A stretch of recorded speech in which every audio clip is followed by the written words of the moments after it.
자, 미국 증시에서는 엔비디아라는 큰 키워드 속에서 여러 가지 다른 경제 지표라든지 관련된 소식들이 연결되는 분위기였습니다. 방향성은 잘 안 나왔는데요. 오늘도 이러한 시장 속에서 엔비디아 실적을 기다리면서 어떤 부분을 볼지 알아보도록 하겠습니다.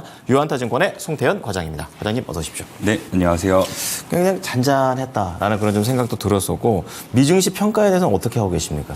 말씀하신 것처럼 기대감과 경계감이 공존했다. 그러게요. 네, 그렇기 때문에 시장의 방향성이라는 것이 뚜렷하게 없었었는데 그나마 경제 지표라든지 아니면 그 경제 지표 이후에 이제 국채 발행에 대한 부분 이런 부분이 어우러지게 되면서 소폭 상승하며 마감을 하는 부분이 있었다. 하지만 시장 자체의 큰 흐름은 그닥 나오지 않았다라고 보시는 게 맞을 것 같습니다.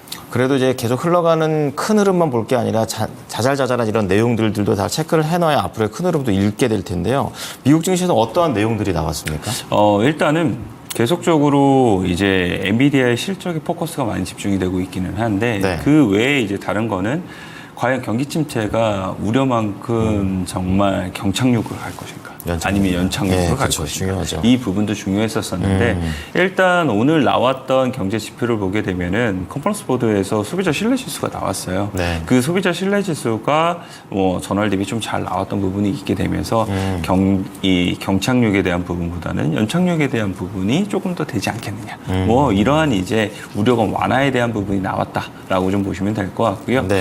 또 한 가지는 이제 이 영국에서 관련돼서 이제 재정 부족의 이유로 증세 방안이 발표가 되게 된 부분이 있었습니다. 악재네요. 네, 이 부분은 결국은 미국 국채 관련돼서도 수요에 대한 부분이 더욱더 올라갈 수 있게 되면서 이 금리에 대한 부분을 좀 자극을 시켰던 부분이 있었었는데 아까 제가 말씀드린 것처럼 국채 발행에 대한 부분이 이 12개월 평균 대비 보다도 높은 수요가 나오게 됐어요. 그렇게 되다 보니까 금리가 다시 한 번 더 내려가게 되고 이에 따라서 엔비디아 같은 경우에도 장 초반에는 차익에 대한 매물이 좀 나왔었었는데 이걸 다시 한 번 더 채워넣게 되는 이러한 이제 흐름으로 경제 지표와 그 외의 다른 부분들이 매크로적인 부분들이 이 시장의 방향성을 그 보합권으로 좀 만들어줬던 부분이 있었다 이렇게 보시면 될 것 같습니다. 그럼 미국 증시 내에서 무슨 지수 자체는 큰 변동성은 없었지만 그래도 관련된 종목들이라든지 이런 얘기들은 어떤 게 있을까요?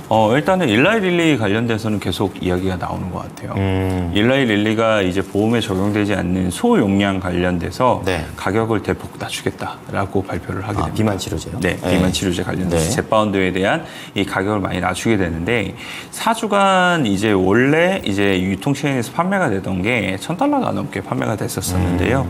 그 부분을 조금 더 덜 들어간 그 약 같은 경우에는 $399. 그리고 조금 더 많이 들어간 약은 이제 $599. 이렇게 이제 $549. 이렇게 이제 진행을 하게 되면서 다양화시키는군요. 훨씬 더 이제 저렴하게 공급을 하겠다라고 얘기를 하는 거죠. 시장에서는 두 가지 얘기가 나옵니다. 다이어트 약 관련돼서 보다 더 많은 부분 저변 확대가 될 수 있을 것이고 이것이 결국에는 실적적인 측면에서 더 많이 좋아지게 될 것이다라고 얘기를 하고 있고요. 또 한 가지는 이제 이 관련된 판매를 하는 데 있어서 일반 유통체인을 거치는 것이 아니라 이 릴리 다이렉트라고 해서 이 릴리가 직접적으로 운영을 하고 있는 판매 사이트에서 직접 이제 판매를 하게 되는. 야, 인기 좋겠네요. 네, 그렇게 되면 이제 유통 마진이라든지 이런 부분을 거치지 않고 갈 수 있을 테니까 그런 부분도 더욱더 좋아질 수 있는 부분이 생길 수 있다라고 이야기를 하고 있습니다. 반대로는 이제 이 헬스케어 관련된 약품을 이 유통을 하고 있는 유통 체인들 같은 경우에는 그런 부분에 있어서는 당연히 악재가 될 수밖에 없을 테니까 이 월그린 부츠 같은 경우에도 한 9% 넘게 이제 하락이 나오게 되는 이러한 부분이 있었다라고 보시면 될 것 같습니다. 네. 같이 가지는 않고 일일이 혼자 가는 것 같습니다. 자, 그러면 미국 증시는 간밤에도 약간 이제 방향성이 없었고 국내 증시도 이 비슷한 흐름을 어제 좀 보여줬었는데 어떻게 평가하십니까? 말씀하신 것처럼 국내 증시가 확실히 지수의 방향성을 결정할 수 있는 섹터인 자동차 그리고 반도체 이러한 종목군들의 움직임이 다소 나오지 못하다 보니까 시장의 방향성은 사실 썩 좋지는 않았다라고 보시면 될 것 같고요. 거래대금까지 많은 부분 줄어들게 되면서 조금의 이제 시장의 방향성을 결정을 할 수 있는 외국인 수급이라든지 아니면 기관 수급이 방향성을 조금만 띄게 되면은 지수 자체가 그 방향성으로 가게 되고 섹터 같은 경우에도 시가총액 1위나 알테오젠 같은 경우에도 사실상 장중에 5% 넘는 상승이 나오다가 네. 끝내는 보합권에서 끝나게 되는 뭐 이러한 이제 변동성이 높을 수밖에 없게 되는 이러한 시장이 많이 나오고 있다. 좀 가볍게 움직인다는 얘기죠. 아무래도 네. 그만큼 시장에서 한번 수급이 몰리기 시작을 하게 되면 네. 더 부각을 받으면서 몰리게 되는 이러한 부분이 상당히 많지 그렇게 봐야 않았나라고 보시면 될 것 같고요. 네. 어제 같은 경우에 테마적으로 보게 되면은 딥페이크 관련돼서 강했죠. 사실상 시장의 테마적인 부분은 어제 딥페이크밖에 없었거든요. 그러게요. 네. 그런 만큼 네. 오늘도 이러한 이제 이슈를 통해서 또 다른 섹터 혹은 아니면 딥페이크가 한 번 더 가는 뭐 이러한 이제 움직임이 나오지 않을까 이렇게 생각을 하고 있습니다. 네. 자, 시장의 방향성이 애매모호할 때 테마주들이 또 많이 움직이는 경향도 있죠. 자, 그런 만큼은 또 종목 선택을 위한 이슈라든지 테마 어떤 것들이 있는지 알아보도록 하겠습니다. 자, 모닝 관심주 첫 번째 키워드는요? 일단은 엔비디아 얘기를 해야죠. 오늘 하루 종일 얘기가 나오지 않을까 이런 생각 드는데 어떻게 보십니까? 엔비디아 세상에서 가장 중요한 주식이라는 타이틀을 이제 받게 진짜 되는. 그러게 생겼어요. 미국 증시 향방을 결정하는 약간 그쵸. 이런 모습이죠. 미국 시장의 향방 그리고 상반기 주도주에 대한 부분이 더 이어질 수 있을 것인가. 그렇죠. 이 부분을 모두 다 사실상 엔비디아가 잡고 있기 때문에 네. 그런 부분에서 어떻게 실적이 발표가 되게 되고 그 실적이 사실 발표되는 수치보다 네. 어떻게 받아들이느냐. 해석이 중요하다. 네, 그리고 가이던스는 어떻게 나오느냐. 이게 훨씬 더 중요하지 않나. 이렇게 좀 생각이 되고 있습니다. 네. 지금 이제 내일 엔비디아의 실적이 장 마감을 하고 나서 발표가 되게 될 텐데, 네. 일단은 컨센서스를 보게 되면은, 287억 달러. 전년도 대비 112% 증가하게 되는 이렇게 나오게 될 것이다 라고 얘기를 하고 있어요. 제 기대치가 높네요. 그리고 일각에서는 300억 달러가 넘을 것이다 라고도 얘기를 하고 있거든요.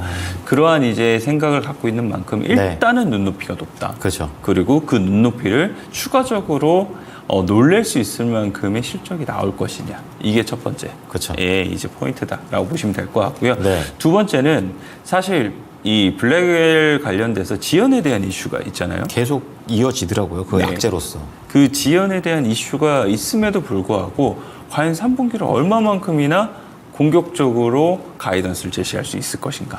이게 두 번째 포인트거든요. 예. 이 포인트 자체는 사실상 이 블랙웰이 없다 하더라도 시장의 지배력은 계속 엔비디아가 가져갈 수 있을 것이다. 즉 시장 지배력의 지속 여부를 일단 판단을 해볼 수 있는 중요한 부분이다라고 보시면 될 것 같고요. 네. 또 한 가지는 AI에 관련돼서 산업의 성장성에 대한 의문에 대한 이야기가 계속 나오고 있었었는데 그쵸. 예. 그 의문 관련돼서도 이제 엔비디아가 어떠한 가이던스를 내놓고 그리고 젠스랑 CEO가 컨퍼런스 콜에서 어떻게 이 기조로서 이야기를 하게 되는지 네. 이 부분이 결국은 더욱더 이제 시장의 방향성을 좌지우지하지 않을까 이렇게는 좀 생각을 하고 있습니다. 뚜껑 열리기 전에 시장에서는 전반적으로 어떻게 좀 전망하거나 반응합니까? 경계감에 대한 부분보다는 기대감에 대한 부분이 조금 더 많은 것 같아요. 그렇군요. 네, 좋게 아까 보는군요. 말씀을 드린 것처럼 네. 세상에서 가장 중요한 이제 주식이 엔비디아이다라고 그렇죠. 그렇게 얘기를 하고 있는데 예. 실적이 만약 부진할 경우에는 시장 전체를 큰 문제가 있게 만들 것이기는 하지만 이제 엔비디아가 상방으로 시장을 다시 한 번 더 놀라게 만들 것이다라고 이제 이 코멘트가 나왔던 부분이 있었었고요. 네. 그리고 트루리스트 같은 경우에는 실적 발표를 앞두고 엔비디아를 직접적으로 사용을 하고 있는 이제 이 수요자 그리고 공급자 이 사람들한테 물어봤을 때 네. 엔비디아의 부품 그리고 이 환경 자체가 계속 발전할 것이라는 커멘트를 받았다라고 이야기를 하고 있습니다. 그렇군요. 그렇기 때문에 이 우리의 실적 전망치는 앞으로도 계속적으로 더욱더 높아질 수밖에 없다라고 이러한 기대감을 계속 가지고 있기 때문에 그런 부분은 결국은 실적에 대한 부분이 잘 나오고 난 이후에 더 상승에 대한 부분에 월간은 베팅을 하고 있는 것이 아닌가라고 생각을 해볼 수 있는 것 같고요. 네. 골드만삭스가 옵션 포지션 관련돼서 분석을 해본 결과에도 보게 되면 네. 이 실적 발표한 이후에 9.7%의 상승을 기록을 하게 될 것에 대한 베팅이 지금 계속 이루어지고 있다라고 보시면 이루어지고 있다라고 이야기를 하고 있는데 네. 그만큼 이제 이 시장에서는 엔비디아 실적 계속 잘 나올 거고 그리고 이로 인해서 9% 남짓한 상승이 나올 가능성이 높아라고 시장에서는 생각을 하고 있는 거거든요. 근데 과연 그런 부분이 얼마만큼이나 진짜 이루어질지는 네. 한번 좀 지켜봐야 되는 요소가 되지 않을까라고 좀 생각을 해볼 수 있는 것 같습니다. 네. 그럼 엔비디아 관련돼서 관심주는 어떤 거 가져가십니까? 엔비디아 관련돼서는 일단은 이수페타시스 말씀 자주 언급해 주시네요. 6월, 7월 바로 계속. 예. 사실 반도체 소부장 종목들 중에서 예. 상당히 까다로워요, 요즘. 그래서 잘 골라야 돼요. 네, 반도체 소부장이 섹터가 워낙 크기 때문에 네. 그런 부분에서 계속적으로 반등이 나올 때에도 반등이 못 나오는 경우도 상당히 많았던 것 같은데 맞아요. 이스페타시스는 이 반도체 섹터에 대한 반등이 나올 때 빼놓지 않고 중간 이상의 반등력을 보여줬던 이러한 종목이 되고 있다라고 보시면 될 것 같고요. 사실상 이제 엔비디아 관련돼서 가속기에 관련된 부분에 직접적인 수혜에 대한 부분이 있게 될 거고 하반기 때 이제 사공장 관련돼서 본격적인 가동에 대한 부분이 이제 실적적인 측면에서 반영이 될 가능성이 상당히 높을 테니까 네네네. 실적에 대한 모멘텀이 하반기에 가져갈 수 있다라고 보시면 될 것 같습니다. 그리고 또한 이제 5공장 관련돼서도 발표에 대한 부분이 나왔었는데 네. 사실 4공장 완공에 대한 부분이 7월 달에 완공이 됐거든요. 네, 한 근데 달 전이네요. 이제 5공장 관련돼서도 이제 우리가 증설을 하겠다라고 얘기를 했다는 점은 그만큼 고객사 관련돼서 그렇죠. 수요가 추가적인 이제 확보를 했다는 것을 의미를 하게 될 거고 네. 이러한 부분은 이스페타시스에 대한 실적이 보다 더 장기적으로 더욱더 좋아질 가능성이 있는 것이 아닌가 이러한 이제 기대감을 가져볼 수 있게 되는 이러한 부분이라고 보시면 될 것 같습니다. 그래서 만약 엔비디아가 실적 발표를 하고 난 이후에 좋은 움직임이 나오게 됐을 때에는 네. 적어도 이스페타시스는 이에 있어서 빼놓지 않고 같이 함께 움직임이 나올 수 있을 만한 종목이니까 뭐 엔비디아에 대해서 좋게 생각을 하시는 분들이라면 국내 시장에서도 이스페타시스를 이제 관심 있게 보실 수밖에 없지 않을까 이렇게 생각을 하고 있습니다. 그래서 차트 보니까 이수페타시스도 이런 엔비디아 실적을 기다리나 봐요. 잠깐 이렇게 횡보를 하고 있는 모습들 나오는데요. 목표가 얼마 보십니까? 일단은 목표가를 5만 원 제시를 해드리는데 네네. 사실은 저는 신고가 갱신이 가능하다고 생각을 하고 있어요. 근데 반도체 섹터가 요 근래 워낙 이러한 섹터에 대한 움직임이 지지부진한 부분이 상당히 많았었고 그런 게 있죠. 예, 그리고 반영해서 만약 보시면. 엔비디아의 예. 실적 발표 이후에 문제가 생겼다라는 부분으로 생각을 해보게 되면 반도체도 다시 한 번 더 좀 조정을 받을 거거든요. 그런 부분까지 생각해 봤을 때는 이스페타시스가 너무 높게 설정하는 것보다는 5만 원 정도로 설정하는 게 맞지 않나 이렇게 생각하고 있습니다. 네, 스텝 바이 스텝입니다. 엔비디아 관련해서 이수페타시스 다시 한번 강조해 주셨습니다. 자, 두 번째 키워드는 어디입니까? 또 하나의 축이죠. 네. 2차 전지에서 가져왔습니다. 근데 은근히 2차 전지가 또 이런 캐즘이라는 것 때문에 흔들리긴 했지만 화제를 또 잘 풀어내고 있다라는 그런 생각도 들거든요. 어떻습니까? 2차 전지가 네. 하나 생각을 해봐야 될 게 업황적인 측면에서 좋아지느냐 아니면 투자 심리나 수급적인 측면에서 좋아지느냐 이 두 가지 중에 어떤 것이냐를 우리가 좀 생각을 해봐야 될 것 같아요. 네. 업황적인 측면에서 좋아진다면 지금부터 이제 바닥을 찍고 이제 계속적으로 추세적인 흐름이 나오게 될 네. 거고 만약 그렇지 않고 후자의 경우에는 밴드권역 안에서 움직일 가능성이 있는데 아직까지 업황적인 측면에서에 대한 반등은 시간이 조금 더 필요한 것 같습니다. 그렇군요. 뭐 7월 달에 양극재 관련된 수출 지표를 보게 된다 하더라도 네. 수출 중량이라든지 단가 자체가 계속적으로 좀 좋지 못한 이런 흐름이 나오고 있거든요. 그렇군요. 그런 점을 생각을 해봤을 때는 역시나 계속적인 업황의 턴어라운드보다 이제 투자 심리 그리고 말씀을 드린 것처럼 수급 빈집에 대한 이런 공략 뭐 이런 부분에 대해서 움직임이 나왔던 부분이 아닌가라고 생각을 해볼 수 있는 것 같고요. 네. LG 에너지솔루션이 대표적인 종목이 될 수 있게 될 텐데 네. 단기간 내에 15에서 18% 정도의 상승이 나왔어요. 맞아요. 그만큼 이제 LG 에너지솔루션에 대한 단기적으로 어느 정도 반등이 나왔다면 그 외에 못 나올 수 있는 못 갔던 종목에서 네. 이제 그것을 대체할 수 있는 종목을 좀 찾을 수 있지 않을까라고 생각을 하고 있고요. 계속적으로 이런 관점에서 생각을 해봤을 때는 뭐 에코프로 관련된 그룹주라든지 예. 뭐 이런 종목군에서도 충분히 이 기회는 나올 수 있지 않을까 이렇게 생각을 하고 있습니다. 뭐 아무래도 근데 LG 에너지 솔루션 얘기를 해주시니까 또 다른 셀업체가 아닐까 이런 생각이 드는데 어떤 종목 보십니까? SK 이노베이션 가져왔어요. SK 원 쪽으로 포인트 잡으시네요. 사실 이 종목이 워낙 이제 애물단지 같은 종목이었기 이었었는데 예. 이번에 SK 이노베이션이 ENS에 대한 합병이 이제 그렇죠. 어제 결정이 났잖아요. 거대 에너지 기업. 네. 예. 그래서 그런 부분이 결국은 현금 창출 능력이라든지 결국은 SK온에 관련된 자금 조달에 대한 부분이라든지 이런 부분을 결국 해결해 줄 수 있는 부분을 마련을 한 것이 아닌가라고 좀 생각을 해볼 수가 있어서 네. SK 이노베이션에 대한 주가가 조금 더 반등이 나올 수 있는 모먼트를 만들어낸 것이 아닌가라고 생각을 해볼 수 있는 것 같고요. 그 정도군요. 2분기 관련돼서 실적이라는 이런 부분이 워낙 안 좋았었기 때문에 예. 이보다는 하반기 때 이제 더 안 좋아질 가능성은 없다. 뭐 이런 점도 주가에서도 이미 반영이 됐었고 이제부터는 반등이 나올 수 있는 포인트가 될 수 있지 않을까라고 생각을 하고 있습니다. 그래서 높은 목표가보다는 한 12만 원 정도로서 10% 남짓한 이러한 이제 목표 수익률을 가지고 대응을 해보자라고 말씀드리도록 하겠습니다. 자, LG 에너지 솔루션에 이어서 SK 이노베이션과 관련해서도 약간의 상방을 잘 이용해보자라고 얘기해 주셨습니다. 자, 마지막으로 관심주 어디신가요? DKT라는 종목 가지고 왔어요. 근데 이 종목은 어떤 걸로 보시는지 모르겠어요. 폴더블이나 OLED, ESS 이렇게 여러 가지잖아요. 어떤 쪽입니까? 실적으로 가지고 왔습니다. 실적. 그렇군요. 워낙 변동성이 많은 섹터별 이런 부분이 크기 때문에 네네. 조금 더 잘 잡아줄 수 있는 종목을 어떤 종목일까 이러한 고민에서 가져왔다고 보시면 될 것 같고 그렇군요. 말씀을 해주신 것처럼 본업 자체는 스마트폰에 기인이 되어 있어서 썩 매력적이진 않아요. 그러니까 앞으로에 대한 그런 부분이 약간 좀 밝다라고 말하기 좀 그렇죠.